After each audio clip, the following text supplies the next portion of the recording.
Soomaaliyeed dhibka maanta ay ku jiraan isbitaal la'aan ka jirto ilmahooda waxbarasho la'aanta haysato dhinac kasta Soomaaliya gobol kasta ay noqoto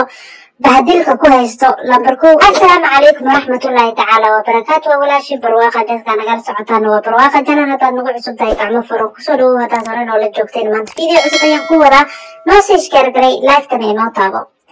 sidaan ognahay dadkeena badanaa qurbaha joogaba waxa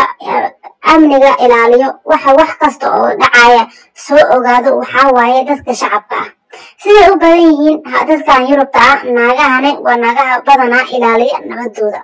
haddii kugu aragtay naag cadaan adigoo meel taagan oo wax khaldaysid waxay kugu wacaysaa booliiska hooyada cadaanka haddii ku aragto cunugeeda khalad ku jiro waxay leedahay waxaan la xiriirinaa yacni booliiskii wixii dadkii ku shaqaalka lahay laakiin kuma garbinayso inay cunugeeda qariso inay cadaalad darro ka taliso kuma shaqaynayso inay dad kale ee dhibaato soo gaartay meel inay usoo fadhiisato ay cayso walaalayaal horta dumarka Soomaaliyeed meel kastana way ku bahdilan yihiin meel kasta 10 cunugo waxay la wareegayaan odayga ka tagay jahliga adigoo 10kaaga cunug wax bari waay haddana hooyadiina iyadana ay ka fikireen inay isbedel la imaatay waxay ku fikiraysaa bahdil kale hooyo kale Soomaaliyeed wiil dhashay ee laga dilay ee maanta iyadiiba marweysan ee inay meelaha bulshada usoo fadhiistaan waxay leeyihiin anaga reerkeena fiican horta naagaha reerka ay u tirsan yihiin talo waayo haddaan naaga nahay inaan u tirsanahay ma jirto naag kasta waxaa la rabaa meesha cunugeeda waxbarashadeeda ku jiro caafimaadkiisa ku jiro horumarkeeda ku jirto nabad ay ku seexataasta ay hesho ayaa u dan ah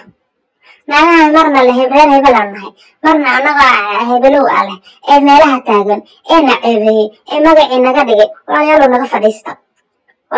naga fadhiista Soomaalinimada ku dhasheen dadka adinka isku diraysiin birina adinka leedin qaaraan oo sawiradiina hooyo masaakiin oo cunug baahan agtaadan yaa la soo sawiray caalamka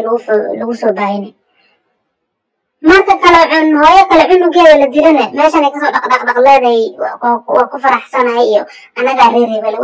lama tiidin inaad u dirsantihiin ma leh meel kasta ku bahdilantihiin nin dantiisa wadad ku daba dhimateen oo wadankii burburiyo oo adinka idin burburiyo oo sharax dhac idin ku rido oo meel kasta aan qaxooti ka noon 10 cunug jiidayna Soomaaliyeed naagahan